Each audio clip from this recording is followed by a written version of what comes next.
नमस्कार दोस्तों, स्वागत है आपका सीएससी पाठशाला में। हम लोग बीपीएससी और यूपीएससी के लिए पीएसआईआर का क्वेश्चन डिस्कस करते हैं। हम लोग अभी पेपर 1 का सेक्शन ए डिस्कस कर रहे हैं। वेरियस जो पॉलिटिकल थिंकर्स हैं उनका क्या आइडियाज़ है, उनका क्या विचार है, उस चीज़ को हम लोग क्या कर रहे हैं, डिस्कस कर रहे हैं। मार्क्स के बारे में डिस्कस कर रहे हैं। चलिए देखते हैं पहला क्वेश्चन ये है कि worker of the world unite, you have nothing to lose except your chain. ये कथन किसका है? ये कथन कार्ल मार्क्स का है। कार्ल मार्क्स ने कहा था कि देखिए, ये जो कम्युनिस्ट रेवोल्यूशन है वो पूरा वर्ल्ड लेवल पर आना चाहिए, ना कि केवल एक नेशनल बाउंड्री तक सिमट करके रह जाना चाहिए। इसलिए पूरे वर्ल्ड के जो वर्कर है वो एकजुट हो जाओ कैपिटलिस्ट के खिलाफ, क्योंकि तुम्हारे पास खोने के लिए कुछ नहीं है बजाय कि आपकी बेड़ियाँ, आपकी जो लिबर्टी को कंप्रोमाइज़ करके रखा गया है, आपको जो बेड़ी लगा के रखा गया है, उस चीज़ को लूज करने के अलावा आपके पास कुछ नहीं है खोने को। इसलिए डरना नहीं है, कम्युनिस्ट रेवोल्यूशन लेकर के आओ। ये कथन किसका है? ये कथन कार्ल मार्क्स का है। कार्ल मार्क्स ने ऐसा कहा था कि कैपिटलिस्ट जो लोग हैं वो आप उसके खिलाफ जब तक आप रेवोल्यूशन लेकर के नहीं आइएगा, कम्युनिज्म इस्टेब्लिश नहीं कीजिएगा, तब तक जो आपकी जो समस्या है, आपको जो एक्सप्लॉयटेशन होता है, वो चीज़ को ख़त्म तब तक नहीं किया जा सकता है। तो याद रखिएगा, worker of the world unite, you have nothing to lose except your chain. ये कथन किसका है? ये कार्ल मार्क्स का कहना है। अगला क्वेश्चन आइए। अगला क्वेश्चन है कि capitalist is based on cut throat competition. ये कथन किसका है? जो कैपिटलिस्ट है वो कट थ्रोट कंपटीशन पर आधारित होता है। इसका मतलब ये क्या है? देखिए, मार्क्स का कहना है कि देखिए, जो ज़्यादा से ज़्यादा जो कैपिटलिस्ट लोग हैं वो ये कोशिश करते हैं कि उनको ज़्यादा से ज़्यादा लाभ मिले, और ज़्यादा से ज़्यादा लाभ मिले और प्लस उसका जो प्रोडक्शन का जो कॉस्ट है उसको कम से कम रखा जाए। तो जब प्रोडक्शन का कॉस्ट को कम रखना है तो इसके लिए वो लोग क्या करेंगे? बड़े बड़े मशीनरी का यूज करेंगे। तो बड़े बड़े मशीनरी का जब वो यूज करेंगे तो वो निश्चित है कि बड़े बड़े मशीनरी तो सब नहीं ला सकते हैं ना, कुछ ही कैपिटलिस्ट जो है ला सकते हैं। और जब कुछ कैपिटलिस्ट लाएंगे तो उनका जो प्रोडक्शन का जो कॉस्ट है वो क्या होगा? कम होगा। लेकिन अब इस कंपटीशन में क्या है, कितने कैपिटलिस्ट लोग सक्षम हैं। इसलिए इनका कहना है कि देखिए, कैपिटलिस्ट जो है वो कैपिटलिस्ट का भी सगा नहीं है। कैपिटलिस्ट जो है वो खुद कंपटीशन में क्या है कि कुछ कैपिटलिस्ट का क्या हो जाएगा? कट थ्रोट हो जाएगा, यानी कुछ कैपिटलिस्ट को भी क्या हो जाएगा? नुकसान होगा, और फिर वो क्या करेंगे? वो भी रेवोल्यूशन में शामिल हो जाएंगे। तो ऐसा capitalist is based on cut throat competition. ये किसका कहना है? ये कार्ल मार्क्स का कहना है। अगला स्टेटमेंट आइए। अगला क्वेश्चन है कि ये फेमस स्टेटमेंट है, capitalist dig their own Graves. मतलब कि कैपिटलिस्ट खुद अपना क्या करेंगे? कब्र खोद देंगे। उसी प्रकार का बात है कि अगर मान लीजिए कि कैपिटलिस्ट के बीच में जब हाई इंटेंसिव का कंपटीशन होगा ज़्यादा लाभ कमाने के लिए और ज़्यादा से ज़्यादा रेट को कम करने के लिए, ताकि उनके बीच में जो कंपटीशन है वो बना रहे, तो इससे क्या होगा? जो बड़े बड़े मशीनरी का यूज कुछ ही कैपिटलिस्ट ने कर पाएंगे। कुछ ही लोग कैपिटलिस्ट लोग क्या कर सकते हैं? बड़े बड़े मशीन को अफोर्ड कर सकते हैं, खरीद सकते हैं। जब कुछ ही लोग जब खरीद पाएंगे तो जो छोटे कैपिटलिस्ट लोग हैं वो अपना क्या हो जाएगा? वो पिछड़ते चले जाएंगे, वो ख़त्म हो जाएंगे। तो इसलिए कैपिटलिस्ट ने जो जिस प्रकार का मोड ऑफ प्रोडक्शन अपना करके रखा है ना, इसमें सब कैपिटलिस्ट खुद ब खुद क्या हो जाएंगे? ख़त्म हो जाएंगे। कुछ गिने चुने जो कैपिटलिस्ट है वो अंत में बच जाएंगे। यानी कि जो कैपिटलिस्ट है जिस प्रकार का प्रोडक्शन लेकर के चल रहे हैं, जिस प्रकार से वो वर्कर का एक्सप्लॉयटेशन कर रहे हैं, उस प्रकार से जिस प्रकार से आपस में उनका कंपटीशन है, इससे क्या होगा? वो अपना जो ग्रेव है वो खुद खो देंगे, वो अपना कब्र खुद खो देंगे। यह स्टेटमेंट किसका था? एक स्टेटमेंट भी क्या है? कार्ल मार्क्स का है। अगला क्वेश्चन आइए। अगला क्वेश्चन है कि यूज वैल्यू, एक्सचेंज वैल्यू और सरप्लस वैल्यू का कंसेप्ट किसने दिया था? देखिए, ये जो कंसेप्ट है इनका कार्ल मार्क्स का दिया गया था। कार्ल मार्क्स कहते हैं कि देखिए, कोई भी चीज़ प्रोडक्ट को अगर मान लीजिए कि प्रोड्यूस किया जाता है तो उसका खुद का यूज वैल्यू होता है।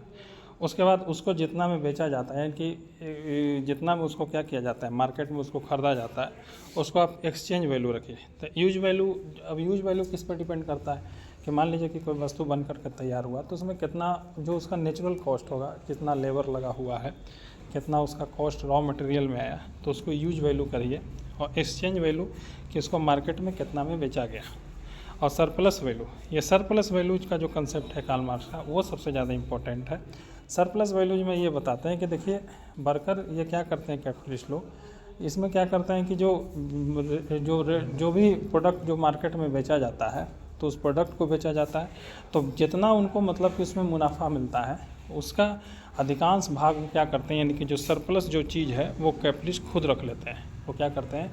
खुद रख लेते हैं। और जो वर्कर है उसको उसका बहुत कम जो है वो वेज के रूप में दिया जाता है।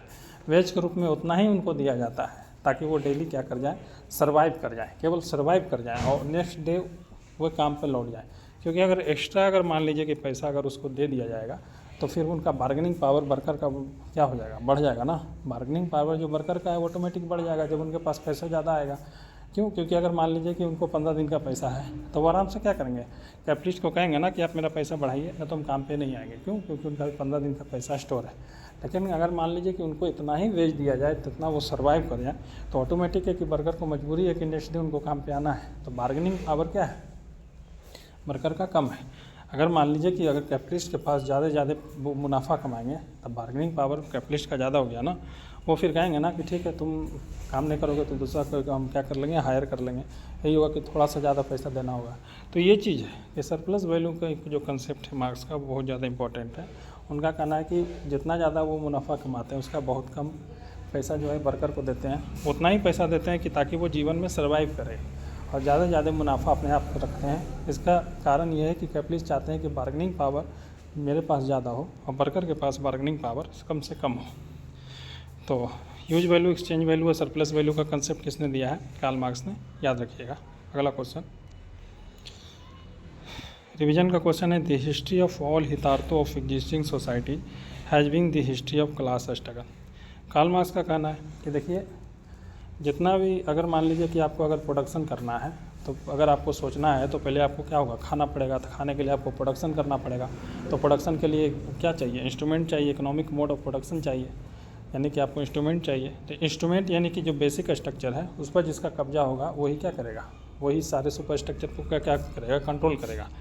तो अगर आप हिस्ट्री से देखिएगा तो अगर मान लीजिए कि जब से मान लीजिए कि प्राइवेट प्रॉपर्टी का कंसेप्ट नहीं आया था तो आराम से कम्युनिज्म था, प्रॉपर्टी का मेरा और तेरा का भावना नहीं था। लेकिन जब प्रॉपर्टी का कंसेप्ट आया तो इकोनॉमिक मोड ऑफ प्रोडक्शन का इकोनॉमिक मोड ऑफ प्रोडक्शन यानी कि पैसा प्रोडक्शन करने के लिए जो इंस्ट्रूमेंट चाहिए उस पर जिसका कब्जा रहा वो बेसिक स्ट्रक्चर का पार्ट हो गया। यानी कि बेसिक स्ट्रक्चर पर जिसका कब्जा हुआ वो सुपर स्ट्रक्चर को कब्जा किया।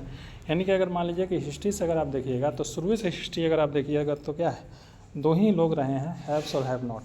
हैव्स वो लोग रहे हैं जिसका बेसिक स्ट्रक्चर पर कब्जा रहा है, हैव नॉट वो रहे हैं जो कि वर्कर क्लास है। तो शुरू में देखिएगा तो मास्टर और स्लेव थे, वो उसके बाद फिर क्या आए, फ्यूडल लॉर्ड आए और ये फ्यूडल लॉर्ड आए और सर्फ आ गया।